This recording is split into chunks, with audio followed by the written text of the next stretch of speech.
Welcome to Broadcast Advocate, a podcast from NASBA, the National Alliance of State Broadcasters Associations, where we discuss the latest news, trends, and stories impacting the world of broadcast radio and television. Broadcast Advocate is presented by Local Broadcast Sales, on-demand sales training and revenue development services that work nationwide. You can find them at localbroadcastsales.com. I'm your host, Oscar Rodriguez, President and CEO of the Texas Association of Broadcasters. And today, we're going to talk about the enduring popularity of free over-the-air radio and the invaluable role it continues to play in marketing for our advertising partners in the business community. Our guest this month is President and CEO of the Radio Advertising Bureau, Mike Hulvey. Mike, welcome to Broadcast Advocate. Oscar, thank you. It's an honor to be here, and I appreciate the invitation. I know you've been on the road a lot since the NAB show in Vegas. Since then, we've seen coverage in the trades of some of the good work that RAB has been doing, as well as the latest insights emanating from the 2026 tech survey produced by Jacobs Media. So let's get right to it. First, what's the top line on how the RAB assesses the state of radio's role in the marketing ecosystem? It's a great question. And we look at the greatest strengths that we have as a medium and how we connect, and I default back to local, and I default to those relationships that, our stations have in their local communities and with local business. I look at our consumption, and I know we're going to spend some time talking about that. You mentioned tech survey and the information that the Jacobs brothers shared and some of the reaction to that, which I'm happy to share my view. I know you have a view as well as it relates to that. But you look at the consumption of our products, Oscar, and it remains robust. You look at how we are connecting, to where it matters most, and it remains, I will use the term robust. Those are good signs. I look at the way, and again, this will go down the path of, part of the question, how people listen. And it gets into something that the RAB has been talking about very strongly, in particular for the last year, under a program that we call the Audio Leader. And this is radio. And we've been advocating on behalf of the industry around this concept that when you look at the audio space, broadcast radio, AM, FM radio, I'm not necessarily a fan of terrestrial radio in terms of the vernacular, but when you look at over-the-air AM, FM radio, again, we are the leader in that space, and in the ad community that sometimes leans into the term audio more than radio. Again, broadcast radio is the leader in that space. And it comes back to what I like to say is that radio in all its forms allows for this robust relationship. And Oscar, whether I have props if it's okay, whether you're using, your mobile device to connect to your local broadcaster, I hesitate to say that's a transistor radio, but to a certain part of our audience, that's a transistor radio.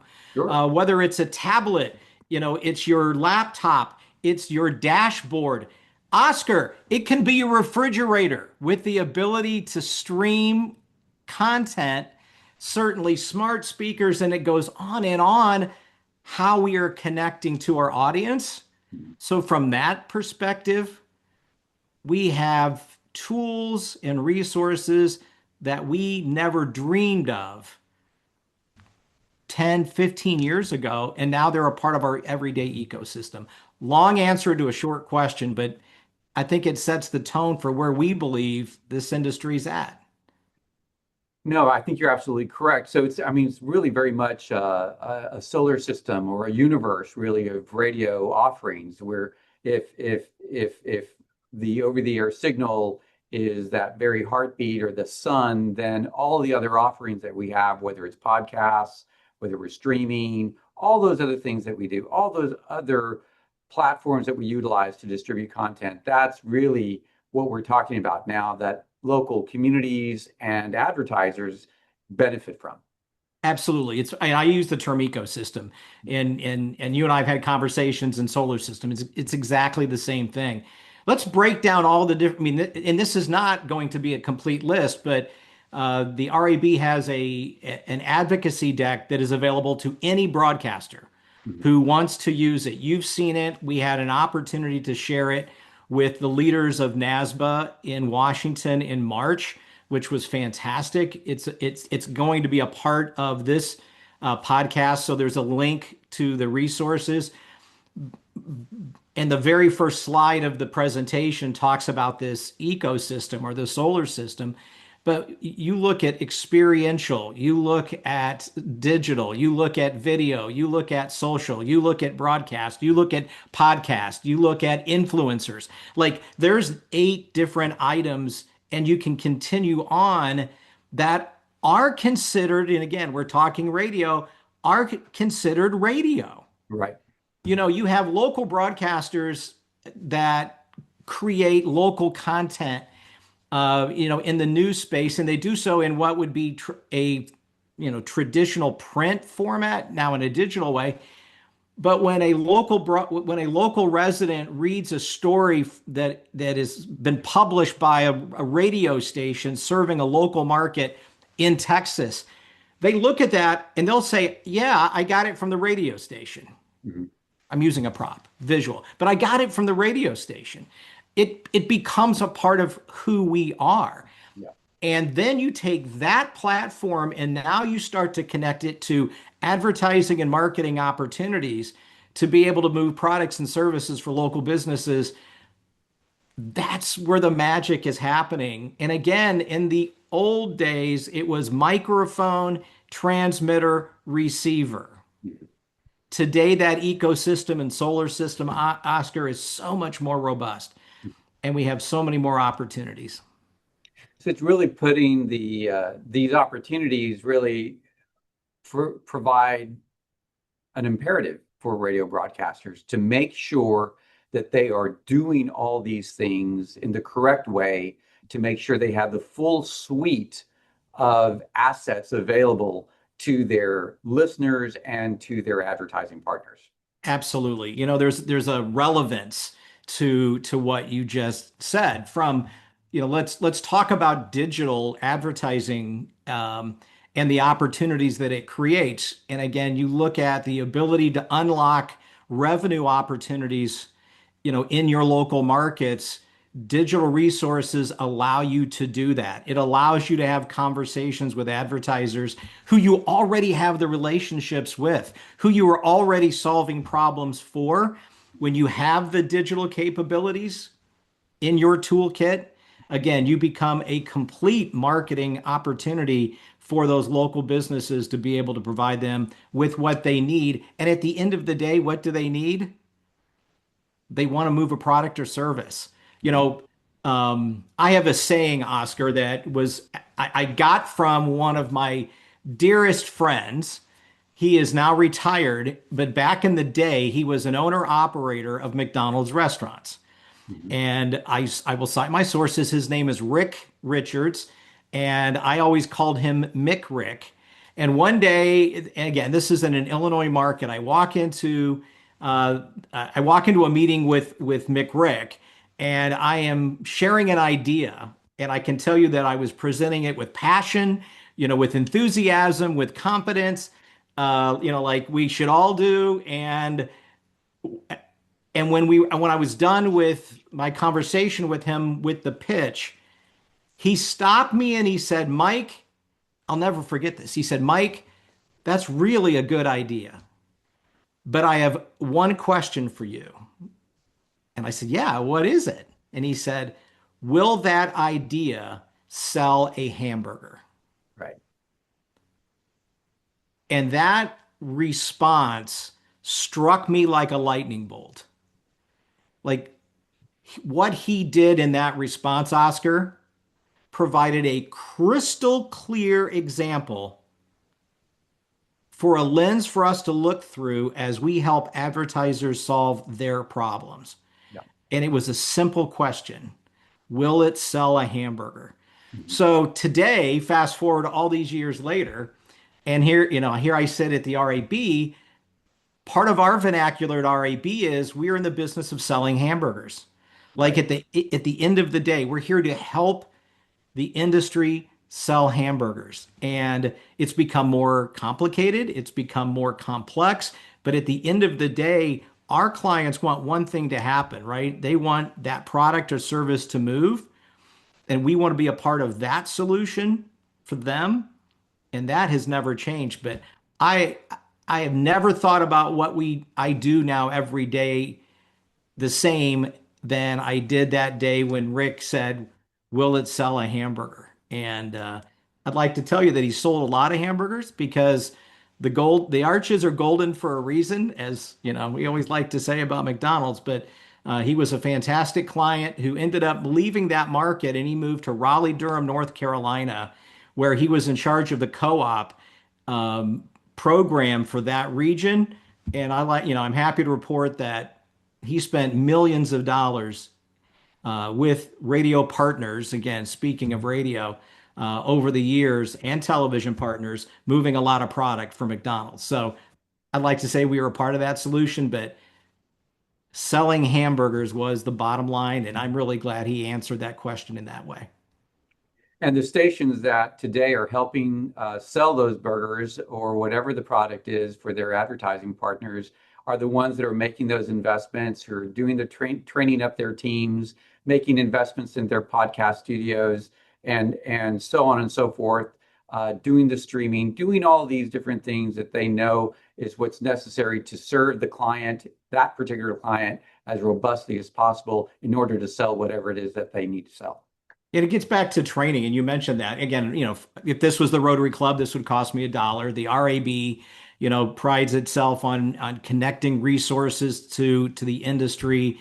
Um, Earlier this spring, Gordon Borrell, in partnership with the RAB, we produced for the 14th consecutive year our digital survey where we looked at what was happening in the industry as it relates to digital marketing. And again, back to your earlier question, it's a part of the solution. It's a successful part of the solution for any broadcaster moving forward to figure out what it is. And in Gordon's material, he talks about finding out that you can be the best at delivering that. You don't have to do everything, but making sure there's some resources for your local advertisers and being able to deliver against that. Training is so important.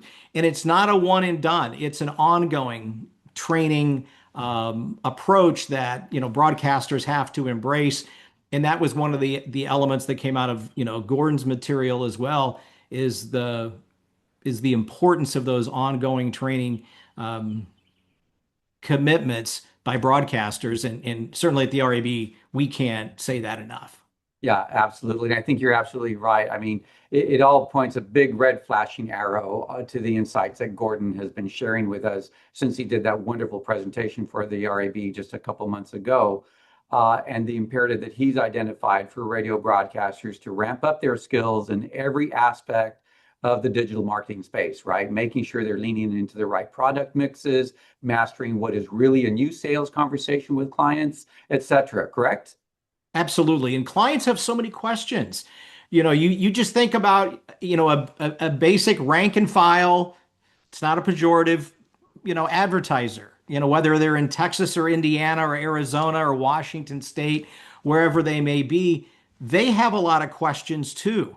They look, and one of the things that I have watched closely with Gordon's benchmark study over the last few years as it relates to who advertisers consider to be the experts and who they have a high level of competence in. And again, speaking from a radio perspective, the radio reps have done very well in his survey in terms of understanding the products and services. Not perfect, not completely done. It's a infinite game that we're playing, but it does reinforce the points that he's brought up about being those local experts, having the resources available for your advertisers, but you got to have the conversations and you have to connect. And one of the barriers, and again, some of our viewers and listeners to this podcast, they may have some questions about, gosh, I know we need to be doing more of this. I know I need to do this, but I've got an older sales staff and and they're afraid. And it's okay to be afraid. It's okay to learn. And AI is helping us accelerate those training opportunities. But if we sit back, we're only going to get farther behind. So Mhm.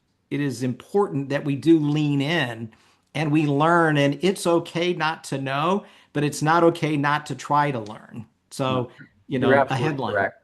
You're absolutely correct. And I think that's one of the great things about what the state broadcast associations do, that we are able to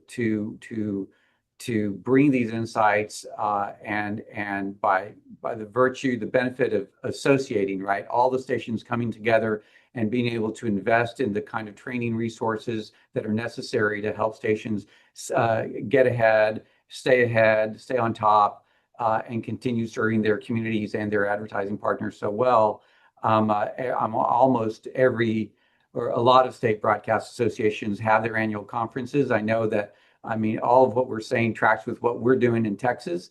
It's why at the TAB show in August, we are placing a huge emphasis on what Gordon Borrell is talking about, winning local revenue in a digital first world. And so Texans are welcoming. So even if you're not a Texas broadcaster, if this is the kind of content that you want to see, come join us. It's 5.5 hours of Gordon Borrell alone with insights and interactive roundtables that are beneficial to every kind of operator, from a small market radio broadcaster who's just starting to even a TV station in the largest market that's already there, but just trying to grow and grow and grow. We've got that at the TAB show coming up in August, and most of the state broadcast associations make efforts to bring those insights as well to their members. So that's always a plug for your state broadcast association to take advantage of those opportunities. All right, all very good stuff. Let's take a break, and we'll get deeper into this, folks, after this short message. Local broadcast sales loves broadcasters, and broadcasters love localbroadcastsales.com.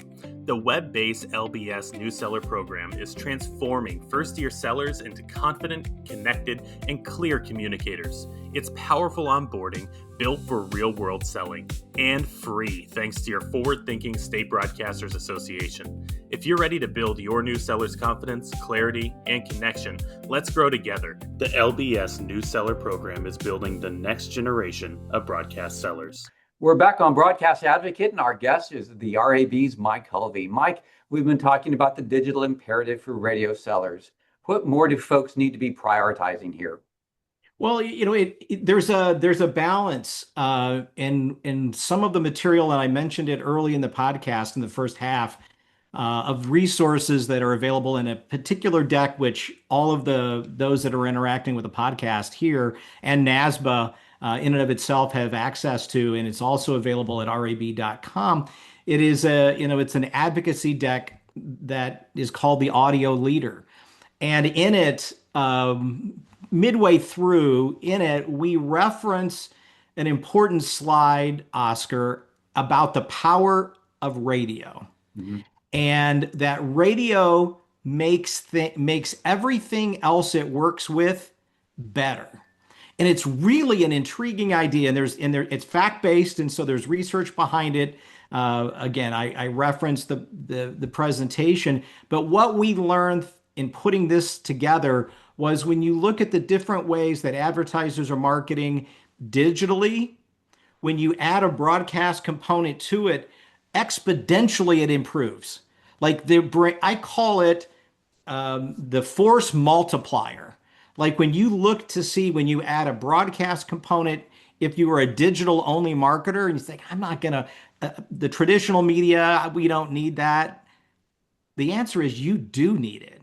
Mm-hmm. And by even keeping your budget the same and reallocating what may have been a 100% digital budget, pulling some back into traditional broadcast, adding that to what you're doing. Again, at the end of the day, we want to sell hamburgers. So what's the result the advertiser's getting? What we're seeing is better results when you add broadcast. So that's part of our message. Again, Don't let that force multiplication fail you because you didn't engage with it. It's right there for advertisers. And again, an important part of any equation. But the robust nature of what's happening in radio today from an audience perspective, when we look at how we activate, how we connect, the level of trust is unparalleled. All of those things to me are big positives. Yeah, absolutely. Lots of good stuff there. I mean, the relevance, the effectiveness, and the evolution of the stations and the products that we're offering to advertising partners. So, but clearly, as we've touched on, the consumption angle is changing, as we all know, with a lot of consumers tuning into radio's new content offerings on digital platform, which is great. And Jacobs Media's annual tech survey, the 2026 survey, particularly was highly anticipated. No exception there. What was the big takeaway, and how did it play in the trades?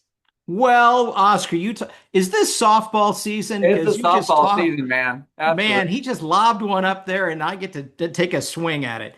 So what we're talking about is, I mean, full disclosure, Jason Barrett in Barrett Media wrote a piece after the Jacobs released their tech survey, which is great. And in it were certain headlines or positioning. And then something unusual happened for the radio industry, and that was that story that was about the survey, not the survey, but about the survey, was picked up and ran nationally and ends up in the middle of the Drudge Report, which was very interesting. And the headline was not, I think the headline missed the mark. That absolutely did. It missed the mark because to me, and again, and I will say, I'm sure you and other, probably every state association director, the head of the RAB, certainly my phone was going off that weekend. So we know people are consuming that content, which is great. But to me, the headline missed the mark because to me, the headline was consumption remains robust. It gets back to what we talked about at the beginning of our conversation, Oscar, and that is today in a multi-platform world, in an ecosystem that you have access to the content in all sorts of ways. Clearly, consumption in the car is number one. But what the headlines were about was digital consumption. And it wasn't that people aren't listening and aren't engaging with our content. It was how they are engaging with their content. And again, I operated radio stations in a company for 35 years. I understand the value of over-the-air listening, and from a cost basis, I completely get that. But I also know the evolution of people want things when they want it, how they want it, where they want it. And we as broadcasters are doing, I mean, and that survey to me says we're doing a good job of providing our content in various ways that people are consuming it differently than they have before. Exactly. And to me, that was the headline. I know others in the industry talked about, our digital consumption has never been, digital audiences have never been bigger. That's true, but pull back and look at the big headline. The big headline is radio remains relevant and radio has a distribution channel that is serving all audiences. I don't think I'm wrong. And instead, the headline was something like listening to AM and FM listening drops, which was not true at all. I mean, that was only referring to the over-the-air consumption, but It was a distribution comment, exactly. not a consumption comment. So I get it, I understand it, but I really looked at it from a much different perspective, and I remain that way. But it definitely got a lot of attention, no question about it. And then I appreciate people paying attention to headlines, but that definitely got attention. Well, the Jacobs boys, as we affectionately refer to them, did of course move very quickly to respond to that and try to correct it. But of course, as we all know, misinterpretation or can spread like wildfire, while the truth is just tying its shoelaces. So it's always certainly, I guess, for radio, a little bit of a battle to make sure that people are using the right words and understanding everything appropriately. But we do have a great story to tell. We know that our advertising partners that are investing in all the ways, in all the platforms that we provide are winning. They're doing well. They're succeeding. That is our part of our success story. It's one that we have to tell and continue to tell. What else do we need to cover? What have we not touched on yet as we Well, wind down our time together? Oscar, I so appreciate this opportunity. I love the partnership that the RAB has with NASBA. We now have a NASBA representative joining us at our board meetings, not on the board, but being a part of that conversation. Um, Jordan is joining us at our next meeting coming up in September at the Rock and Roll Hall of Fame. Tough duty, Nice. I know, but the partnerships that we have across the country. I love the idea of RAB team being a part of your meeting in Texas coming up. Jeff Schmidt spends a lot of time on the road. Mhm. We have some wonderful projects going on in Indiana this year, specifically with women in media in the state of Indiana, and on and on and on. I had a wonderful trip out to Hawaii and then Michigan back to back with New York sandwiched in the middle. That's probably why I was a little late on sleep. But for all those reasons and what work is being done, in full disclosure, I remain a board member of the Indiana broadcasters and the Illinois Oh, broadcasters. that's great. It's a role I had before I joined RAB. I talked to the RAB senior leadership of the board and asked them if it would be okay to continue serving on those two state associations, because as a broadcaster, that's where I operated stations. Sure. And they were enthusiastic to continue because it gives me a visibility again of what's happening inside the state associations, what's happening with broadcasters on the street. I love going to DC and advocating. I enjoy. My message was a little different. We met with the U.S. Senator on behalf of the Illinois delegation and state leadership, and I was able to talk about the business side of what's happening and the work that's being done around AM radio and ownership rules and all of that. But I was able to bring a perspective of what broadcasters are facing from the business side, and I think it was helpful for the conversation. So I remain very supportive of state associations and very active. Um, with that, you mentioned headlines, and we had a headline that we dealt with, from the industry, which was a perception headline. Again, I'm leaning into consumption and Sure. how it's happening. Sure. But there was a headline with your colleagues in Florida last month or in April around a large advertiser, Morgan and Morgan, the law firm.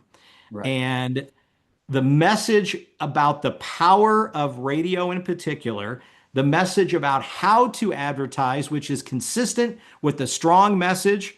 And it's what we teach our advertisers. And here is a prominent radio advertiser saying it as loud as he can. And again, to the Florida broadcasters who banged the drum loudly and shared the words. I can't use the exact quote from John Morgan. You can look at it, but he references about his decision making as it relates to advertising dollars and how he doesn't spend those versus the idea behind it's been working and building his business for years and years, and he remains a full-throated someone who's full-throated support behind what we do and why it works and how it works as a great example.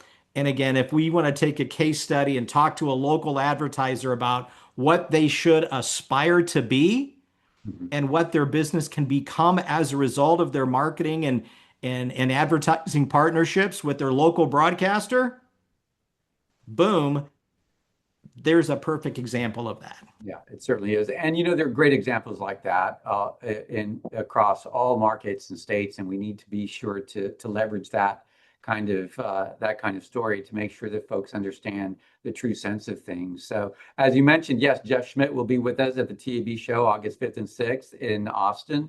We're looking forward to that. He's going to be diving into the into AI in the sales process specifically. So we're done with the broad kind of vision things on AI, what it means, blah blah blah. We're putting it to work, and he's really going to focus on exactly how our sales teams can leverage AI to its fullest extent to benefit our advertising partners. Well, Mike, it's been great spending time with you and talking through all these through this topic. It's exciting, it's compelling, and it's not really scary. This is about opportunity for our stations, for our members, for the community, for the businesses that do so much good for our communities, and for all the state broadcast associations that are working very, very hard to make sure that we bring to bear the best insights, the best content to our member stations so they can have every success in the world